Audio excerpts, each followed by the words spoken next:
Hatramin'ny androany tsy mbola nisy ny kandida nanatitra antota taratasy filatsahako hovidiana ho kandida amin'ny fifidianana kominaly amin'ny volana Jolay ho avy izao tao anatin'ny komina Antananarivo renivohitra. Araka ny nambarany teo anivon'ny komision elektorala regional na ny CER Analamanga izany. Fanazavana izay entin'ny filohan'ny CER Analamanga Jacob Rajaobelona. Amin'izao tsika amin'ny resaka izao ny eto Antananarivo renivohitra aloha mbola tsy nisy nanatitra na ray azy.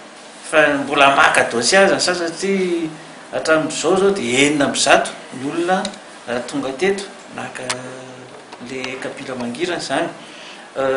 Izy moa misy ataontsika hoe manamafy, misy ny sasany vao maka mihitsy satria mihevitra hoe mbola mety ho tratra ihany zany le any.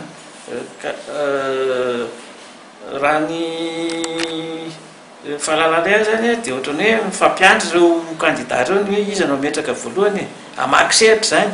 Zay zany ny fahalalany azy fa tsy mbola misy mahasamy hamaky sehatra hatreto aloha zany, fa efa misy ihany eo ny mandataire efa manana dossier efa vonona zany dia ohatrany hoe manao karazana dernière vérification ny hoe maharadalana bancable ve ny dossier sa tsy bancable, zay no tongavana eto zany hoe pour confirmation zany, dernière confirmation.